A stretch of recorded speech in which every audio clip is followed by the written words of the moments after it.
David Chandler was a man who ran the city on a tight schedule.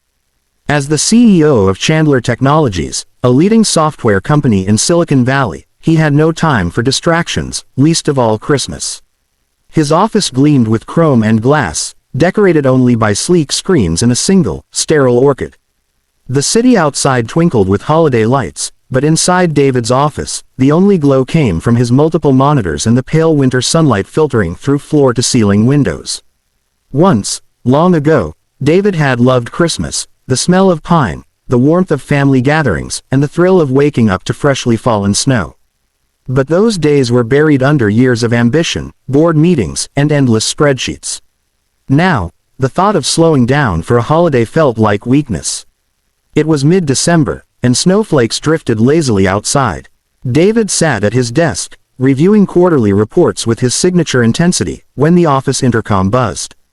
"Sir, there's a little girl outside asking for you," said the voice of the security guard. David frowned. "I don't see any girls on my schedule. She says her dad fixes cars," the guard added. "She says it's important." David exhaled sharply. "Send them in," he said, expecting perhaps a delivery mistake or a misplaced charity representative. Moments later, a small girl with bright blue eyes and a scarf too big for her tiny frame stepped into his office, holding a snow-dusted teddy bear.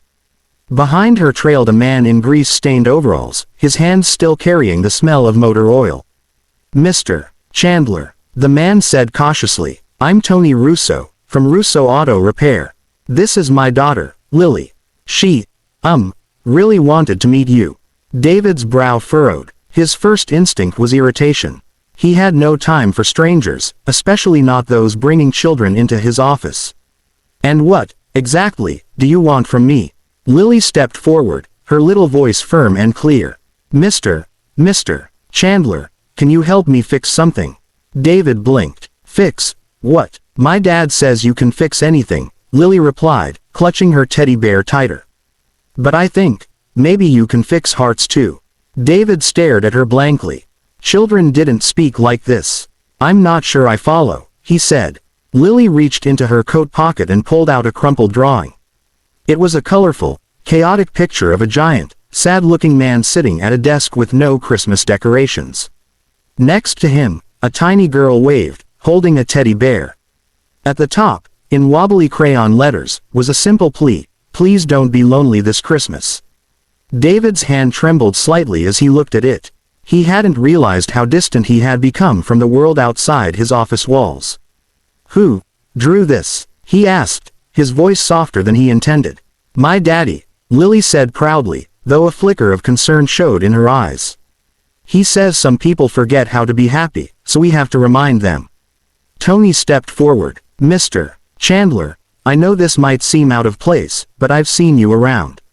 You're always working, always rushing. Christmas is a time for family. I don't have a family to visit this year," and Lily wanted to help someone who might be lonely too. David swallowed hard. The office, usually so cold and controlled, felt suddenly suffocating. He realized, with a pang of guilt, that he had spent so long pushing people away that he'd forgotten how to let anyone in, even joy, even laughter. Lily tugged on his sleeve. "Please, can we help you have Christmas?" David hesitated. His instinct was still to say no, to return to spreadsheets and emails. But something about her earnest eyes, the simplicity of her plea, made him pause. "All right," he said finally, the words feeling strange and foreign. "Let's try. Over the next few hours, Tony and Lily transformed the office.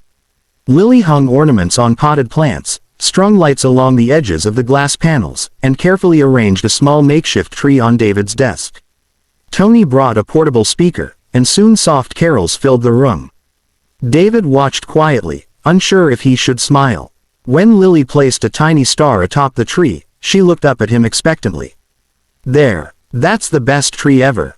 David felt something unfamiliar, a flicker of warmth in his chest.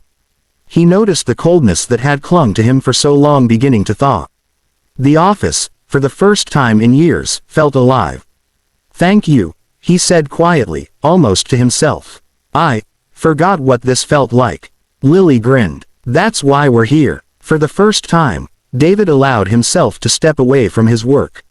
He laughed at Lily's clumsy attempts to hang tinsel and joined her in singing, "Jingle Bells," off-key and imperfect but full of genuine joy. When Tony laughed at his daughter's relentless energy, David felt something he hadn't in decades: connection. As the afternoon light faded into evening, the office was no longer just a place of work. It was warm, festive, and filled with hope. David looked around at the lights, the ornaments, and the small gifts Lily had brought and realized a profound truth. Perhaps Christmas wasn't about schedules or deadlines, but about the heart, and sometimes, even a little girl and her mechanic dad could remind the busiest man in the city that his heart needed care, too. When they left, David closed the office door behind them, feeling an unfamiliar ache of gratitude. He had been reminded that joy, like machinery, sometimes needed repair, and sometimes, all it took was a spark from the smallest of hands to light it again. The days after Lily and Tony's visit were unlike anything David Chandler had experienced in years. Work still demanded his attention, but the spreadsheets, emails, and boardroom meetings no longer felt like the entirety of his life. He found himself glancing at the office lights outside, noticing families laughing in the streets, children running with sleds, and the faint smell of cinnamon and pine from nearby bakeries. For the first time in decades, he felt aware of the world beyond his office. David kept Lily's drawing and the memory of her innocent plea close. He thought about her words, "Some people forget how to be happy, so we have to remind them." At first, he dismissed them as sweet, harmless sentiments. But the more he thought, the more he realized that his life had been empty in ways that no success, money, or title could fix.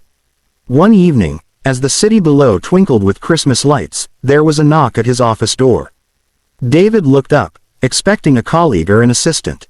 Instead, Tony and Lily stepped inside, Lily holding a small, carefully wrapped box. "Mr. Chandler," Lily said, her voice full of anticipation, "we made something for you." David raised an eyebrow but smiled faintly. "I don't think I need anything else this year," he said. Lily handed him the box.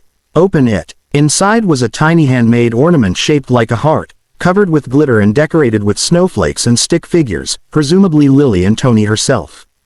Across the ornament, in uneven but loving handwriting, were the words, "For the heart that forgot how to feel." "Merry Christmas." David's chest tightened. He hadn't cried in years, not from sadness, not from joy, but now tears stung his eyes. He held the ornament delicately, as if it were fragile. Thank you," he whispered. "You two have done more for me than you'll ever know." Lily smiled brightly. "That's what Christmas is for." Tony, standing nearby, nodded. Sometimes it's the smallest hearts that remind the biggest people what's important. David realized that he had spent years chasing goals, accolades, and wealth, thinking that success was the ultimate achievement.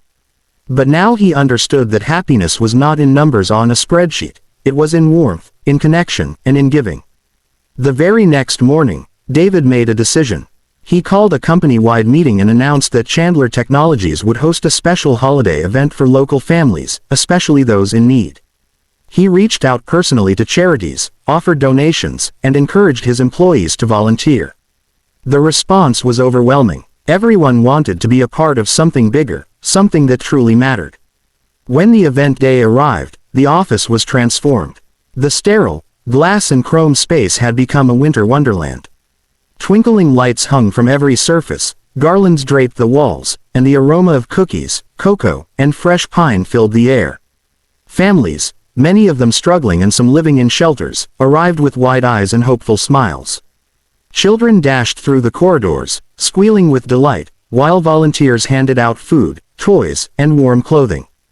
David moved among them quietly at first, helping carry gifts and offering gentle smiles. Then Lily appeared at his side, tugging his sleeve.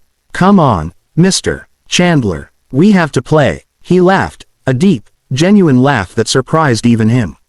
He joined the children in a game of hide and seek, guided a small group in decorating cookies, and listened to the excited chatter of kids showing off handmade ornaments. For the first time in years, David felt fully present. Amid the joyful chaos, he caught sight of Tony watching proudly from across the room. Tony's eyes held a quiet pride, as if he knew this moment had always been possible, even if David himself hadn't realized it. By the evening, As the event wound down, families began to leave, thanking David and his team for a day they would never forget. The office was quiet once more, but it no longer felt empty. Instead, it hummed with warmth, laughter, and the kind of energy that could only come from hearts connecting.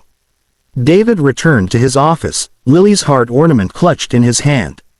He placed it carefully on the newly decorated tree in the center of the room. Lights sparkled around it, reflecting in the glass panels, and for the first time, he felt a sense of peace he hadn't known in decades. Tony approached, smiling. "See, sometimes the simplest things repair the biggest hearts." David nodded. "I see that now," he said softly, his voice full of sincerity. "And I won't forget it again." He looked out the window at the city, watching snowflakes drift lazily onto the streets below. He realized that happiness, love, and connection were not things you could delegate to assistants or schedule into a calendar. They had to be nurtured, cherished, and shared. And sometimes, the spark came from the smallest, most unexpected sources: a little girl with bright blue eyes, a worn teddy bear, and a dad who believed in kindness. That night, as he locked the office doors, David Chandler felt a change in himself. He understood that he would never be the same man who had ignored the lights, the laughter, and the joy of the season. Christmas had returned to his life, not as an obligation, but as a reminder that the human heart, like any machine, sometimes needed repair. And thanks to Lily and Tony, his heart was finally whole again.